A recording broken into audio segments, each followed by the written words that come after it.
அவர்கள், நம்ம திமுக கட்சியினுடைய தலித் பிரிவு தலைவர் திருமா அவர்கள், அவர் மட்டும் திமுக போய் சரணடைஞ்சா பரவாயில்ல, அறிவாலயத்துக்கு வேலை பார்த்தா பரவாயில்ல, அவர் நம்பி வரக்கூடிய ஒவ்வொரு நபர்களையும் அவங்களுக்கே தெரியாம கொண்டு போய் அலம வச்சுட்டு இருக்காரு. ஒரு செய்தி ஒன்று படிக்கிறேன். தூத்துக்குடி மாவட்டம் சாத்தான்குளம் அருகே முதலூரில் 11ஆம் வகுப்பு படிக்கக்கூடிய மாணவன் ஜீவானந்தம் அவர்களை பள்ளியில் வைத்தே சக மாணவர்கள் சாதி வெறியில் கொலைவெறி தாக்குதல் நடத்தியுள்ளனர்.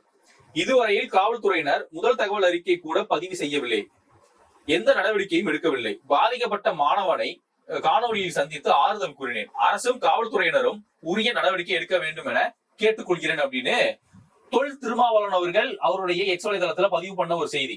இந்த செய்தியில எந்த இடத்துலயுமே ஸ்டாலின் அவர்களை டேக் செஞ்சு ஒரு கேள்வி கூட கேட்கல.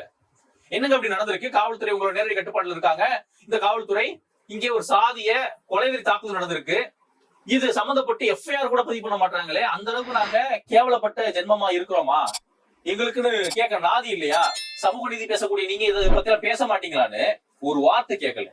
இது இப்பன்னு இல்லைங்க, இந்த 5 வருஷத்துல ஒரு இடத்துல கூட ஸ்டாலினை கண்டிக்கிறோம் இல்ல, ஸ்டாலினை டாக்ஸ் செஞ்சு கூட எதுவுமே கேட்டது இல்ல. ஸ்டாலினை டாக்ஸ் செஞ்சு பிறந்த நாள் வாழ்த்துக்கள் சொல்லுவாரு, ஸ்டாலினை டாக்ஸ் செஞ்சு நம்ம அவங்களுடைய அந்த கல்யாண நாளுக்கு வாழ்த்துக்கள் சொல்லுவாரு.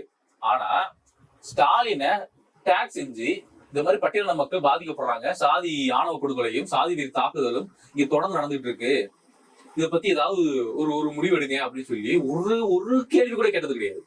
ஆட்சிக்கு வரதுக்கு முன்னாடி இங்க சாதி ஆணவ படுகொலைக்கு தனி சட்டம் கொண்டு வருவோம்னு சொன்ன திமுக அரசாங்கம் அப்படியே ஆட்சி வந்ததுக்கு அப்புறம் என்னன்னு மாத்தி சொன்னாங்க, ஏற்கனவே சட்டம் நிறைய இருக்கு, போதிய சட்டங்கள் இருக்கு, அதனால புதுசா இந்த சட்டம் வேணாம்னு சொல்லி சட்டமன்றத்துல பேசுனாங்க. இங்க விசிகால எம்எல்ஏ இருக்காங்கல்ல, சட்டமன்ற உறுப்பினர்கள் இருக்காங்கல்ல, நம்ம அக்கா ஷர்மிளா அவங்களுடைய புருஷங்காரு இந்த சமீபத்துல கூட ஒரு ஹெலிகாப்டர் நிறுவனத்தை மிரட்டி பணம் புடுங்கினாரு, அவர் இருக்காருல்ல, ஏன் அவரு சட்டமன்றத்துக்குள்ள போகக்கூடிய ஆள் தானே, ஏன் அவர் கேள்வி கேட்க வேண்டியதானே? அது என்னங்க ஸ்டாலின் மட்டும் நீங்க இப்படி போய் படுத்துறீங்க? இப்ப என்ன தெரியுமா நடக்கும், இப்ப நம்ம பேசிட்டோமா, என்ன தெரியுமா நடக்கும், அப்படியே அந்த விசிகாரன் பூரா போனை பண்ணி நம்ம மிரட்டுவான், 1 இல்லைன்னா ஆபாசமா பேசுவாங்க, 2 இல்லைன்னா தம்பி எங்க அண்ணன் வந்து எப்பேற்பட்ட தலைவர் தெரியுமாமா, எப்பேற்பட்ட தலைவருங்க அப்படி கேட்டோம்னா எங்க அண்ணன் கல்யாணம் கூட பண்ணலாம்பாங்க. உங்க அண்ணன் கல்யாணம் பண்ணலங்கிறது இங்க மேட்ரு இல்ல, உங்க அண்ணன் அரசியல் கட்சி வச்சு நடத்திட்டு இருக்காரு, ஒரு கட்சியை வச்சு இங்க வாக்கு கேட்கிறாரு, நான் ஓட்டு போடுறேன், இந்த மாதிரி இங்க பல பேர் ஓட்டு போடுறாங்க, நாங்க ஓட்டு போடக்கூடிய நாங்க கேள்வி கேட்போம்.